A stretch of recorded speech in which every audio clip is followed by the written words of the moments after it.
আসসালামু আলাইকুম। আমি যে বিষয়ে আজকে আলোচনা করব সেটা হচ্ছে ঘরের ভিতর যারা কাঁচা ঘর আছে, কাঁচা ডুয়া আছে, অর্থাৎ মাটির যে ঘর আছে, মাটির যে ডুয়া আছে, পাকা করা নাই, ইটের দেয়া নাই, তাদের ঘরের বিষয় নিয়ে।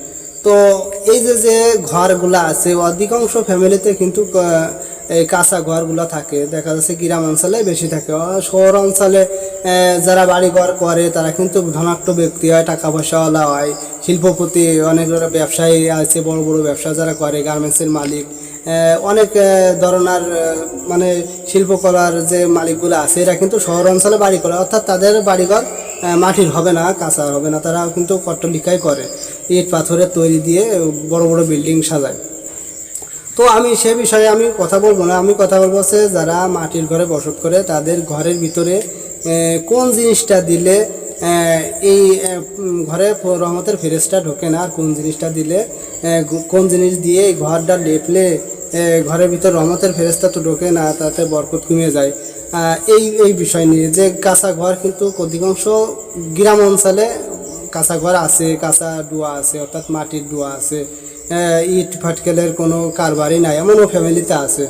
তো এই যে কাঁচা ডুয়া আছে, কাঁচা ঘর আছে, এই ঘরে কিন্তু অনেক সময় দেখা যাচ্ছে 1 মাস 2 মাস কিংবা 10 দিন 15 দিন পর পর কিন্তু আমাদের এলাকার ভাষা আছে লেপে, যেটাকে বলা হয় আমাদের আঞ্চলিক ভাষা লেপা হয়, আমরা বলি লেপে, ঘরটা লেপতেছে। অথচ অনেক জায়গায় অনেক রকমের ভাষা আছে, অনেক রকমের কারুকাজ আছে এরকম, কিন্তু আমাদের ভাষা আঞ্চলিক যেটা ভাষা, নড়ালি যে ভাষাটা, সেটা হচ্ছে আমাদের কাঁচা ঘরে লেপা হয়। তো অনেক মা বোনেরা আছে এই যে কাঁচা ঘরে যখন লেপে, এই লেপার সময় কিন্তু আমরা দেখেছি মা বোনরা মাটি কিংবা মাটি দিয়ে এরপরে যে গরুর যে গোবর কয়, আমাদের এখানে গোবর কয়, এই গোবর মানে গরু যে আছে, বিষ্ঠাটা আছে, এরা আমরা গোবর বলি। এই গোবর দিয়ে আর মাটি দিয়ে মিক্স করে এরপরে ঘরটা লেপা হয়, তারপরে ডুয়াটা লেপা হয়। এই ঘরটা কিন্তু যখন এই গোবর দিয়ে লেপা হয় তখন কিন্তু সমস্যা আছে। তো অনেক কিন্তু আমরা জানি না, অনেক মা বোনেরা কিন্তু জানে না, অনেক ফ্যামিলিতে কি শতকরা 99 জন কিন্তু আমরা এই ভুলটা করে থাকি। অনেক সময় দেখা যায় এই মা বোনেরা কিন্তু আমরা জানি না, অনেক সময় এই শতকরা 99% আমরা কোনো সময় দেখি না মা বোনেরা এটা জানে।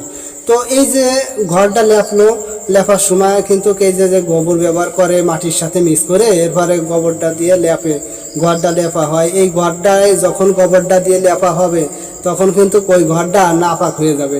আপনারা বলতে পারেন যে ওটা শুকিয়ে যাবে, ওটা নাপাক হবে কেন? মানুষ তাহলে সেনে বুড়ে বানাচ্ছে, আগুন জ্বালানোর জন্য লাকড়ি বানাচ্ছে, জ্বালানি বানাচ্ছে, তাহলে কি ওটা দিয়ে জ্বালানি করা যাবে না?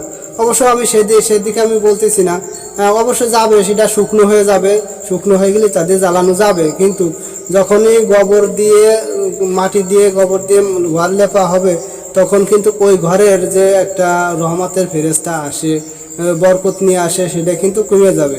এই জন্য ঘরের ভিতর যে মা বোনেরা আসি, যে ঘরের ভিতর গোবর দিয়ে তারপরে মাটি দিয়ে মিক্স করে যে গোবর দিয়ে লেপা হয়, আমরা যেটা বলি লেপে, এই লেপার পর কিন্তু ওই ঘরের থেকে রহমতের ফেরেশতা চলে যায়।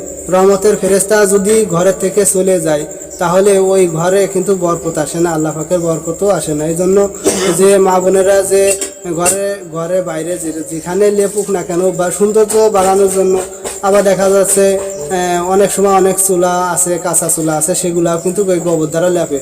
তো এই যে ঘরের ভিতরে যখন গোবর দিয়ে লেপা হয়, এই গোবর দিয়ে লেপা পর কিন্তু ওই রহমতের ফেরেশতা তো চলে গেল, আর ওই ঘরটা নাপাক হয়ে গেল।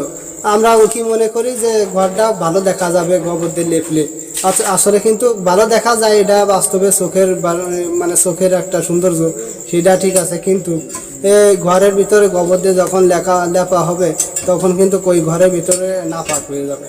এই নাপাকের উপর কিন্তু কোনো রকমের ফেরেশতা ঢোকে না, আর বরকত কমে যায়। এই জন্য মা বোনদের বলবো যে আমরা যেহেতু জানি না, আমরা বিশেষ করে আবার দেখা যায় অনেক সময় ধান টান সিদ্ধ করে, দেখা যাচ্ছে এই গোবর দ্বারা কিন্তু উঠোন লেপে, আবার দেখা যাচ্ছে লেপা পরে সাথে সাথে কিন্তু ওই যে কাঁচা ধান সিদ্ধ করে শুকানোর জন্য নাড়া হয়, তখন কিন্তু ওই ধানের ভিতর যে মাছটা বা ভাতটার মতন একটা ফুটে ফুটে বার হয়, ওতে কিন্তু গোবর লেগে যায়। অথচ দেখা যাচ্ছে ধানটা শুকানোর পর ওটা মানে মুখটা বন্ধ হয়ে যায়, ওইটা ফাটা ভাব থাকে না, তখন কিন্তু গোবরটার ভিতরে থেকে যায়। এই জন্য এই ধরনের এই কাজ কিন্তু আমরা করবো না। অনেক সময় যদি মাটিতে ময়লা থাকে, মাটিটা শুকিয়ে দেবো, না তো কাগজ বিছিয়ে দেবো, বড় শর্ট বিছিয়ে দেবো। আল্লাহ রসুল সাল্লাহ সাল্লামের যে জামানা ছিল, সেই জামানায় কিন্তু এই গোবর দিয়ে লেপা খোসার কোনো কাজ ছিল না। তাদের ধান, তারপর সর্ষা, গম, জব যেগুলো শুকাতো, এগুলাও কিন্তু এই গোবর দিয়ে লেপা খোসা হতো না। তো সেটা কিন্তু আমরা মানে সেটা আমরা করি না, খেয়াল করি না। আমরা যে আধুনিক যুগে আমরা অশিক্ষিত যে যুগ আছে আমাদের, আমরা যদিও শিক্ষিতর দিক দিয়ে এগিয়ে গেছি, তারপরে আমাদের মূর্খতা বেড়ে গেছে বেশি। এই জন্য তারপরে এই যে গোবর দিয়ে এইটা কিন্তু আমাদের মানে করতে হবে, মানে বানচাল করতে হবে, এটা যাতে কোনো মা বোনেরা এই গোবর দিয়ে না লেপে আর না ঘর দুয়ার না লেপে। এই বিষয় কিন্তু আমরা লক্ষ্য রাখবো, যাতে করে এই রহমতের ফেরেশতা ঘরের থেকে কোথাও না, মানে বাইরে না যায়, চলে না যায়, আর বরকত যাতে চলে না যায়। এই জন্য যে ঘর দুয়ার আমরা লেপো, আজ থেকে ঘর দুয়ারে আমরা কোনো সময় কোনো প্রকারে গোবর দিয়ে আমরা লেপো না, এমনি সাদা মাঠা মাটি আছে, এই দিয়ে আমরা লেপো।